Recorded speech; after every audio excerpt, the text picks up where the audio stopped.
Hello everyone, welcome back to my channel. तो दोस्तों, स्वागत है आप सबका हमारे चैनल पर, जहां हम बातें करते हैं फैशन, ब्यूटी, लाइफ स्टाइल, पूजा पाठ से जुड़े हुए ऑल इन टॉपिक पर। और मैं आपके साथ शेयर करती हूं अपनी लाइफ का एक्सपीरियंस। तो दोस्तों, मेरे पास बहुत सारे कमेंट आए थे, दीदी वट सावित्री अमावस्या व्रत कथा जो है वो ज़रूर शेयर करिएगा इस बार।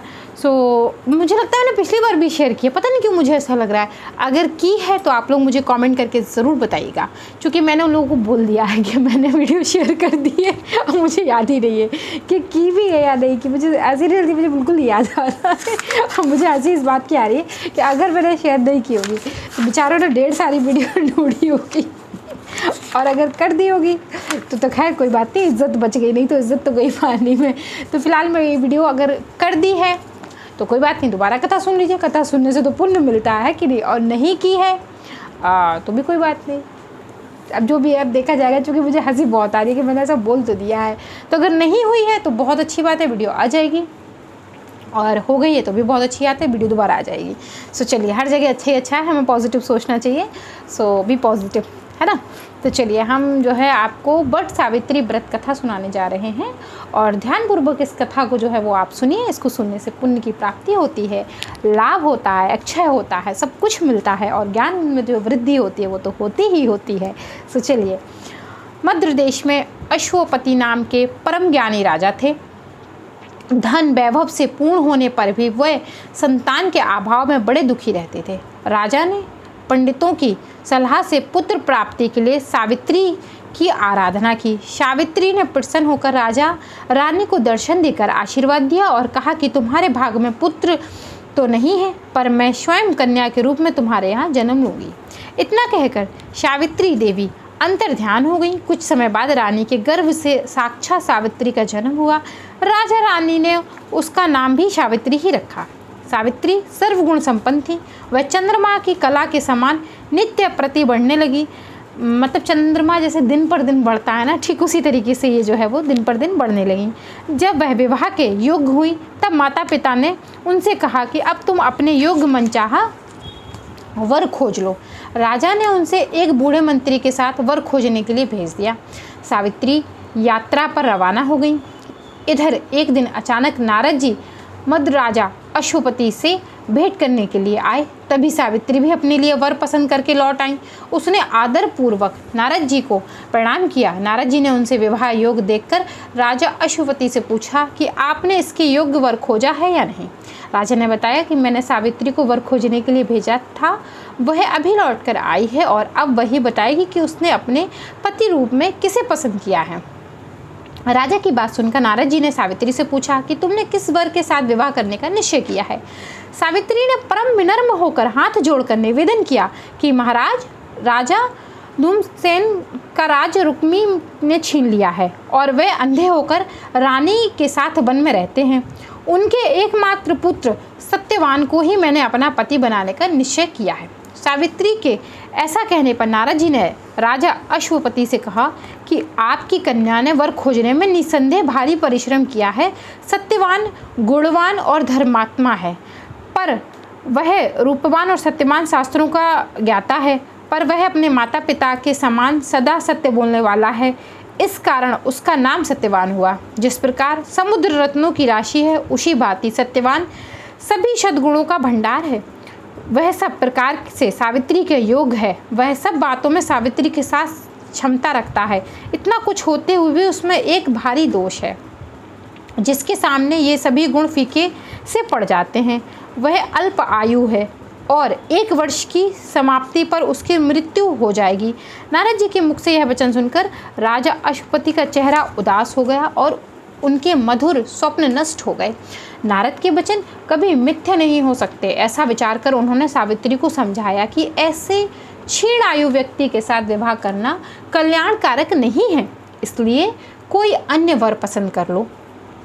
पिता की बात सुनकर सावित्री ने कहा कि अब मैं शारीरिक संबंध के लिए तो कभी मन में भी किसी अन्य पति की को खोजने का विचार नहीं कर सकती।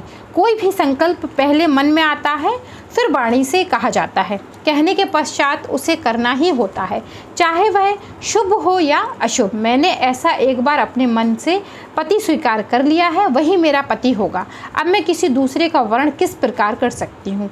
राजा एक ही बार आज्ञा देता है, पंडित एक ही बार प्रतिज्ञा करते हैं और कन्यादान भी एक ही बार होता है। जैसा भी है वह सत्यवान मेरा पति है। मुझे उसकी दीर्घायु या अल्पायु होने से कोई हर्ष विषाद नहीं है। अब मैं पुरुष की तो बात ही क्या, देवराज इंद्र को भी स्वीकार नहीं करूंगी। कोई शक्ति मुझे मेरे इस निश्चय से नहीं डिगा सकती। मैंने पूर्ण दृढ़तापूर्वक कहती हूँ कि मैं सत्यवान ही मेरा पति होगा। सावित्री का ऐसा संकल्प सुनकर नारद जी ने राजा अश्वपति को सम्मति देती कि तुम्हें सावित्री का विवाह सत्यवान के साथ ही कर देना चाहिए, यही उचित प्रतीत होता है। इस प्रकार राजा को समझा बुझाकर नारद जी अपने स्थान को चले गए। राजा अश्वपति ने भगवान के मंगलमय विधान से विश्वास करके विवाह की समस्त सामग्री इकट्ठी की और कन्या तथा बूढ़े मंत्री के साथ लेकर धूमसेन के तपोभूमि में पहुंच गए। वहां पर राजा धूमसेन अपनी रानी और राजकुमार सत्यवान के साथ रहते थे। अश्वपति ने उनके पास पहुंचकर अपना नाम बताते हुए उनके चरणों में प्रणाम किया। उन्होंने अश्वपति के आने का कारण पूछा तो उन्होंने बताया कि मेरी कन्या सावित्री ने आपके सपुत्र सत्यवान के साथ विवाह करने का निश्चय किया है। मैं इससे सहमत होकर विवाह की तमाम सामग्री लेकर आपकी सेवा में उपस्थित हुआ हूँ। राजा की बात सुनकर धूमसेन उदास हो गए और उन्होंने कहा, अब आप में और मुझ में कैसी समानता। आप राज्यसनी और मैं राज्य भक्षण रंग, इस पर भी हम दोनों अंधे हैं, निर्धन हैं और वन में रहते हैं। आपकी कन्या ने वन के भारी कष्टों को ना जानकर ही ऐसा विचार किया है। महाराज अश्वपति ने कहा कि सावित्री ने इन सब बातों पर भली प्रकार विचार कर लिया है। वह कहती है कि जहाँ मेरे सास ससुर और पतिदेव निवास करते हैं वहीं मेरे लिए बैकुंठ है। सावित्री के ऐसे दृढ़ निश्चय को सुनकर धूमसेन के विवाह की स्वीकृति दे दी। शास्त्र समस्त रीति से सावित्री का विवाह सत्यवान के साथ करके राजा अश्वपति तो अपनी राजधानी लौट गए और उधर सावित्री मन चाहे पति सत्यवान को पाकर सुखपूर्ण वन में रहने लगी। नारद जी के वचन हर समय सावित्री के कानों में गूंजते रहते। वह एक एक दिन गिन रही थी। उसने जब पति की मृत्यु का दिन निकट आया जान लिया। 3 दिन पहले से ही उसने उपवास आरंभ कर दिया। तीसरे दिन अपने पितरों का पूजन किया। वही दिन नारद जी ने सत्यवान की मृत्यु का बताया था। देखिए, जैसे कि मैं आपसे कहती हूँ ना कि पितृ भले हमारे सास ससुर जिंदा हैं लेकिन पितृ उनसे भी ऊपर हैं, क्योंकि उनके तो सास ससुर रहे होंगे तो पितृ सबके होते हैं। देखिए, जैसे कि इस कथा में स्पष्ट होता है कि उन्होंने अपने जो है पितरों का पूजन किया। वही दिन नारद जी ने सत्यवान की मृत्यु का बताया था। रोज की भांति उस दिन भी सत्यवान अपने समय पर कुल्हाड़ी और टोकरी लेकर लकड़ी काटने के लिए वन में जाने लगा तो सावित्री ने स्वयं भी उसके साथ चलने का आग्रह किया। सत्यवान ने उसे माता पिता की सेवा के लिए वहीं ठहरने की सहमति दी। तब सावित्री ने अपने सास ससुर से सत्यवान के साथ वन में चले जाने की आज्ञा ले आई और उसके साथ वन की ओर चलने को तैयार हो गई। सत्यवान ने वन में पहुंचकर फल फूल तोड़े और बाद में लकड़ी काटने के लिए एक वृक्ष पर चढ़ गया। वृक्ष के ऊपर ही सत्यवान के सिर में भारी पीड़ा होने लगी। वह वृक्ष से नीचे उतर आया और सावित्री की जांघ पर अपना सिर रखकर लेट गया। कुछ देर बाद सावित्री ने अनेक दूतों के साथ यमराज को के हाथ में पाशा लिए हुए देखा। पहले तो यमराज ने सावित्री को देवी विधान कहकर सुनाया और फिर वह सत्यवान के अनुष्ठान मंत्र जीवकन का लेकर दक्षिणा दिया की ओर चल गए। सावित्री भी यमराज के पीछे पीछे चलने लगी। जब बहुत दूर तक भी उसने यमराज का पीछा ना छोड़ा तो उन्होंने उससे कहा कि हे पतिव्रते, जिस सीमा तक एक मनुष्य दूसरे मनुष्य का साथ दे सकता है वहाँ तक तुमने पति का साथ दिया। अब तुम घर लौट जाओ। सावित्री ने कहा, धर्मराज, जहाँ मेरा पति जा रहा है वहीं मुझे भी जाना चाहिए। यही सनातन धर्म है। पतिव्रता के प्रभाव और आपकी कृपा से कोई भी मेरी गति नहीं रोक सकता। सावित्री के ऐसे धर्मपूर्ण वचन सुनकर यमराज ने प्रसन्न होकर उसे एक वर मांगने के लिए कहा। सावित्री बोली कि मेरे सास ससुर वन में रहते हैं और अंधे हैं। मैं आपसे यही मांगती हूँ कि उन्हें दिखाई देने लगे। यमराज ने ऐसा ही हो कहकर उसे पुनः लौट जाने की सलाह दी। यमराज की बात सुनकर सावित्री ने कहा, भगवान, जहाँ मेरे पतिदेव जाते हैं वहाँ उनके पीछे पीछे चलने में मुझे भी कष्ट या परिश्रम नहीं है। पति प्राण होना मेरा कर्तव्य है। आप धर्मराज हैं पर सज्जन हैं। सत्पुरुषों का समागम भी तो कुछ कम पुण्यों का फल नहीं है। सावित्री के ऐसे धर्मयुक्त और श्रद्धापूर्वक वचन सुनकर यमराज ने फिर कहा, सावित्री, मैं तुम्हारे वचनों से बहुत प्रसन्न हूँ, तुम मुझसे एक वरदान और मांग सकती हो। सावित्री ने कहा, राजा धूमसेन का राज्य छीन गया है, उसे वह पुनः प्राप्त करें और धर्म में उनकी सदैव प्रति रहे, यही वरदान मुझे दीजिए। यमराज ने वरदान देकर पुनः उसको लौट जाने के लिए कहा, किंतु वह ना मानी और बराबर पीछा करती रही। उसकी ऐसी दृढ़ पति भक्ति देख यमराज ने प्रसन्न होकर उससे तीसरा वरदान लेने की इच्छा प्रकट की। तब सावित्री ने अपने पितृकुल की भलाई की दृष्टि में रखकर 100 भाई होने का वरदान मांगा। यमराज ने सहर्ष यह वरदान भी दिया। सावित्री से पुनः आगे ना बढ़कर लौट जाने का आग्रह किया, किंतु सावित्री अपने प्रण पर अड़िग रही। सावित्री की ऐसी निष्ठा और दृढ़ संकल्प देखकर यमराज का हृदय पसीज गया। वह बड़ी कोमल वाणी में बोले, हे सुमित्रे, तुम ज्यों-ज्यों उत्तम धर्मयुक्त और गंभीर युक्तिपूर्वक वचन कहती हो, त्यों तो मेरे प्रति तुम पर बड़ी कृपा बढ़ती जाती है। अंत तुम सत्यवान के जीवन को छोड़कर एक और वरदान मुझसे ले लो और अपने घर लौट जाओ। पहले तीनों वरदान पाकर सावित्री ने अपने शवशुरकुल और पितृकुल दोनों का कल्याण कर दिया। अब केवल अपनी ही भलाई का प्रश्न सम्मुख था।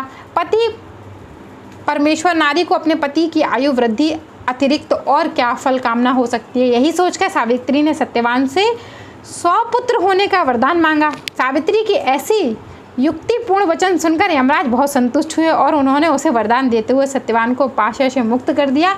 कहा कि सत्यवान से तुम्हें निश्चित ही 100 पुत्र होंगे। सावित्री के मनोवांछित वरदान देकर यमराज वहीं अंतर्ध्यान हो गए और वहां लौटकर बट वृक्ष के नीचे आए। बट वृक्ष के नीचे सत्यवान का मृत शरीर पड़ा हुआ था, उसमें जीवन का संचार हो गया और वह उठकर बैठ गया। सावित्री ने सत्यवान से सारा वृत्तांत कह सुनाया और फिर वह दोनों खुशी खुशी आश्रम की ओर चल पड़े। सत्यवान के माता पिता की दृष्टि प्राप्त हो गई थी और वह अपने आज्ञाकारी पुत्र, सेवा परायण पुत्र वधू को ना देखकर अत्यंत दुखी हो रहे थे। तभी सावित्री और सत्यवान वहां पहुंच गए। सारे देश में सावित्री के अनुपम पतिव्रता का समाचार फैल गया। परियोजनों महाराज धूमसेनु को लेकर जाकर आदरपूर्वक राज सिंहासन पर बैठाया। सावित्री के पिता अश्वपति को भी 100 पुत्र प्राप्त हुए और सावित्री सत्यवान ने भी 100 पुत्र प्राप्त करके दीर्घायु तक राज्य भोगा और अंत में वैकुंठ सिधारे। प्रत्येक सौभाग्यवती स्त्री के लिए यह व्रत करना आवश्यक है। सो दोस्तों, ये तो मैंने आपको जो है वो बट सावित्री अमावस्या व्रत कथा भी सुना दी है। आशा करती हूँ वीडियो पसंद आई होगी। देखिए, अगर ये वीडियो पहले से अपलोड है तो कोई बात नहीं, मैंने दोबारा अपलोड कर दिया, अब दोबारा सुन लीजिए। और वीडियो पसंद आई है तो मेक श्योर चैनल को सब्सक्राइब ज़रूर कर लें, वीडियो को लाइक करें, फ्रेंड एंड फैमिली के साथ शेयर करना बिल्कुल मत भूलें। मैं मिलती हूँ आपसे एक और नई वीडियो के साथ। तब तक के लिए Hare Krishna, Radhe Radhe, bye bye and take care.